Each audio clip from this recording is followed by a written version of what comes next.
ಆತ್ಮೀಯ ವೀಕ್ಷಕರೇ, ನೀವು ನೋಡ್ತಾ ಇರೋ ನಂಬರ್ 1 ಚಾನಲ್ಗೆ ಸ್ವಾಗತ ಬಯಸುತ್ತೇನೆ. ನಾನು ಸೈಯದ್. ವೀಕ್ಷಕರೇ, ಇವತ್ತು ಕರ್ನಾಟಕ ರಾಜ್ಯದ ಪತ್ರಿಕಾ ಲೋಕದ ಒಂದು ಮಿನುಗುತ್ತಾರೆ ನಕ್ಷತ್ರ ರವಿ ಬೆಳಗೆರೆ ನಮ್ಮ ಆತ್ಮೀಯ ಸ್ನೇಹಿತರು ನಮ್ಮ ಜೊತೆ ಒಡನಾಟಿ ಸಂಬಂಧ ಇಟ್ಕೊಂಡು ಕಳೆದ 2 ತಿಂಗಳ ಹಿಂದೆ ಪದ್ಮನಾಭನಗರದ ಅವರ ಮನೆಯಲ್ಲಿ ನಾನು ಭೇಟಿಯಾಗಿದ್ದೆ. ಆರೋಗ್ಯ ವಿಚಾರಣೆ ಮಾಡ್ಕೊಂಡು ಬಂದಿದ್ದೆ. ಆದರೆ ಇವತ್ತು ಅವರು ಅಸ್ತಂಗತರಾಗಿದ್ದಾರೆ. ವೀಕ್ಷಕರೇ, ತುಂಬ ವಿಷಾದ ಅನಿಸುತ್ತೆ. ಒಬ್ಬ ದಿಟ್ಟ ಹೋರಾಟಗಾರ ಕರ್ನಾಟಕ ರಾಜ್ಯದಲ್ಲಿ ಒಂದು ಪತ್ರಿಕಾ ಲೋಕದಲ್ಲಿ ಒಂದು ಮಿನುಗುತಾರೆಯಾಗಿ ಪತ್ರಿಕೋದ್ಯಮ ಅಂದರೆ ಏನು, ಪತ್ರಕರ್ತ ಅಂದರೇನು ಎಂದು ತಿಳಿಸಿಕೊಟ್ಟಂಥ ಒಬ್ಬ ಪತ್ರಿಕಾ ಭೀಷ್ಮ ಅಂದ್ರೂ ತಪ್ಪಾಗಲಿಕ್ಕಿಲ್ಲ. ವೀಕ್ಷಕರೇ, ಅನೇಕ ತಮ್ಮ ಸಾಹಿತ್ಯಗಳನ್ನು ಮುಖಾಂತರ 70 ಪುಸ್ತಕಗಳನ್ನು ಬರೆದಂಥ 1958ರಲ್ಲಿ ಬಳ್ಳಾರಿಯಿಂದ ಜನನಾಗಿ ಕೇವಲ 370 ರೂಪಾಯಿ ತೆಗೆದುಕೊಂಡು ಬೆಂಗಳೂರಿಗೆ ಬಂದು ತನ್ನ ಪತ್ರಿಕಾ ಲೋಕದ ಒಂದು ಸಾಮ್ರಾಜ್ಯವನ್ನೇ ನಿರ್ಮಾಣ ಮಾಡಿದಂಥ ಒಬ್ಬ ಧೀಮಂತ ಪತ್ರಕರ್ತ ಅಂದರೆ ರವಿ ಬೆಳಗೆರೆ. ವೀಕ್ಷಕರೇ, ನಮ್ಮ ಜೊತೆ ತಮ್ಮ ಜೀವನದ ಕಠಿಣ ಕಷ್ಟದ ಕಾಲಗಳನ್ನು ನೆನಪಿಸಿಕೊಳ್ತಿದ್ರು. ನಾನು ಬೆಂಗಳೂರಿಗೆ ಬಂದಾಗ ಮೊದಲು ಒಂದು ಹೋಟೆಲ್ದಲ್ಲಿ ರೂಂಬಾಯ್ ಆದೆ, ರಿಸೆಪ್ಷನಿಸ್ಟ್ ಆದೆ, ಒಂದು ಮೆಡಿಕಲ್ ರೆಪ್ ಆದೆ, ಯಾವ್ಯಾವ ರೀತಿಯ ಹಾಲು ಸಹಿತ ಮನೆ ಮನೆಗೆ ಹಂಚಿದೆ, ಪೇಪರ್ ಬಂಡಲ್ಗಳನ್ನು ಹೋಗಿ ತೆಗೆದುಕೊಂಡು ಮನೆ ಮನೆಗೆ ಪೇಪರ್ ಸಹಿತ ಹಂಚಿದೆ. ಇವೆಲ್ಲ ಕಷ್ಟ ಕಾಲದಿಂದ ನಾನು ಮೇಲ್ಬದ್ದು ಒಂದು ಪ್ರಿಂಟಿಂಗ್ ಪ್ರೆಸ್ ಖರೀದಿ ಮಾಡಿದೆ. ಆ ಪ್ರಿಂಟಿಂಗ್ ಪ್ರೆಸ್ದಿಂದ ಒಂದು ಹಾಯ್ ಬೆಂಗಳೂರು ಅಂತ ಪತ್ರಿಕೆ ತಯಾರು ಮಾಡಿದೆ.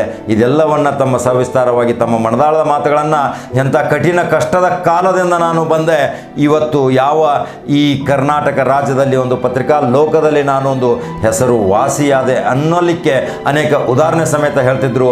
ಲಂಕೇಶ್ ಪತ್ರಿಕೆಯಲ್ಲಿಯೂ ಸಹಿತ ಕೆಲಸ ಮಾಡಿದರು, ನಮ್ಮ ಜೊತೆ ಇದ್ದರು. ಆವಾಗ ಕೆಲವು ಸಣ್ಣ ಭಿನ್ನಾಭಿಪ್ರಾಯದೊಂದಿಗೆ ಲಂಕೇಶ್ ಅವ್ರ ಜೊತೆ ಭಿನ್ನಾಭಿಪ್ರಾಯ ಪಡೆದುಕೊಂಡು ಹೊರಗೆ ಬಂದು ಹಾಯ್ ಬೆಂಗಳೂರು ಪತ್ರಿಕೆ ಪ್ರಾರಂಭ ಮಾಡಿದರು. ವೀಕ್ಷಕರೇ, ಹಾಯ್ ಬೆಂಗಳೂರು ಪತ್ರಿಕೆ ಇವತ್ತು ಕರ್ನಾಟಕ ರಾಜ್ಯದಲ್ಲಿಯೇ ನಂಬರ್ 1 ಪತ್ರಿಕೆ ಆಯಿತು. ಅನೇಕ ಮಾರಾಟ ಸರ್ಕ್ಯುಲೇಷನ್ದಲ್ಲಿಯೂ ಸಹಿತ ಖ್ಯಾತ ದಾಖಲೆಯಿಂದ ಮಾರಾಟವಾಯಿತು.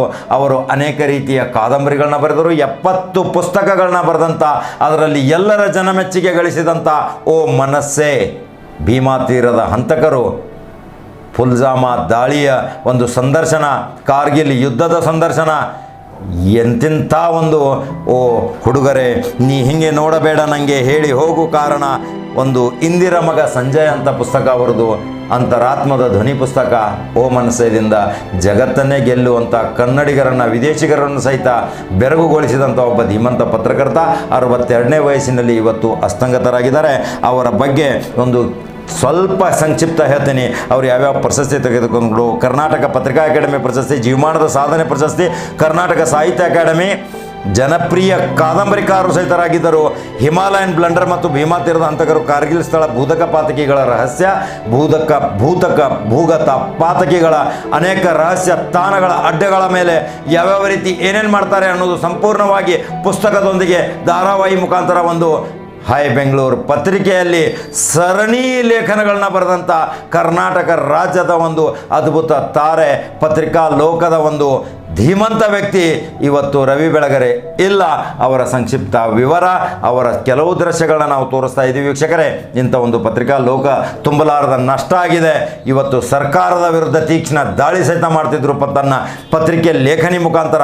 ಆದರೆ ನಾವು ಭೇಟಿಯಾದಾಗ ಮಾತ್ರ ನಮಗೆ ಹುರಿದುಂಬಿಸ್ತಿದ್ರು. ಶಕ್ತಿಯುತರಾಗಿ, ಯಾರಿಗೂ ಎದೆಗುಂದಬೇಡಿ, ಧೈರ್ಯವಂತರಾಗಿ ಮುನ್ನುಗ್ಗಿ, ಎಂತೆಂಥ ಅಡೆತಡೆಗಳು ಬರ್ತವೆ, ನನ್ನ ಮೇಲೆ ಎಷ್ಟೊಂದು ಅಡೆತಡೆಗಳು ಬಂದಿದ್ದಾವೆ, ಎಂತೆಂಥ ಅಟ್ಯಾಕ್ಗಳನ್ನ ಮಾಡಿದರು, ಎಂತೆಂಥ ನನ್ನ ಪತ್ರಿಕೆ ಮುಗಿಸಲಿಕ್ಕೆ ಪ್ರಯತ್ನ ಪಟ್ಟರು. ಆದರೂ ಸಹಿತ ನಾನು ಬಿಡಲಿಲ್ಲ.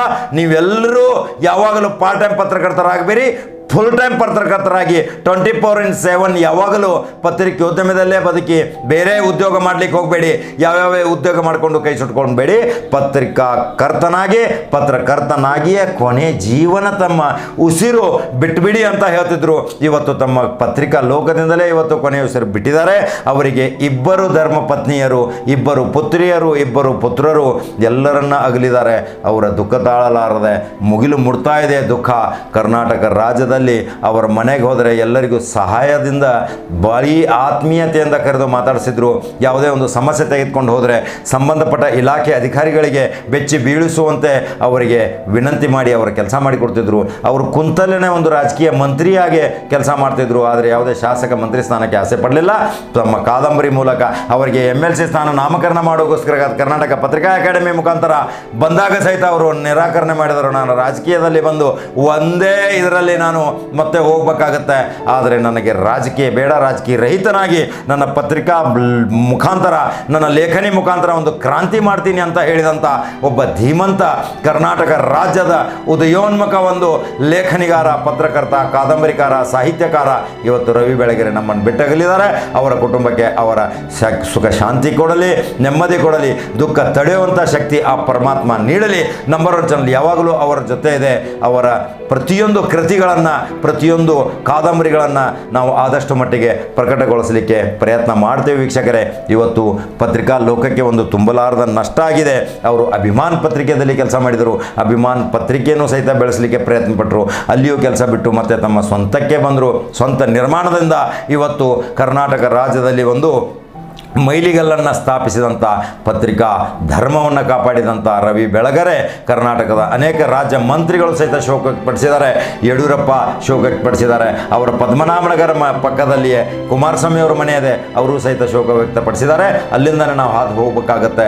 ರವಿ ಬೆಳಗೆರೆ ಇವತ್ತು ತಮ್ಮ ಜೀವಮಾನದ ಸಾಧನೆ ಪ್ರಶಸ್ತಿ ಪಡೆದಂಥ ಕ್ರೈಮ್ ಡೈರಿ, ವಿಶಿಷ್ಟ ಧ್ವನಿ, ಅದ್ಭುತ ವಾಕ್ಚಾತುರ್ಯ, ಪತ್ರಿಕಾ ಲೋಕದ ಅಕ್ಷರ ರಾಕ್ಷಸ ಲಂಕೇಶ್ ಜೀವನದಲ್ಲಿ ಎಂತೆಂಥ ತೆಗೆದುಕೊಂಡಂಥ ಕಷ್ಟದ ದಿನಗಳನ್ನು ಮರೆತು ಅವರು ಒಂದು ಹೋರಾಟದ ಮುಖಾಂತರ ಕರ್ನಾಟಕದ ಒಂದು ಪತ್ರಿಕಾ ಲೋಕಕ್ಕೆ ಹೆಮ್ಮೆ ಗರಿ ರವಿ ಬೆಳಗೆರೆ ಇನ್ನಿಲ್ಲ ವಿಷಾದ ವ್ಯಕ್ತಪಡಿಸ್ತೀವಿ ವೀಕ್ಷಕರೇ.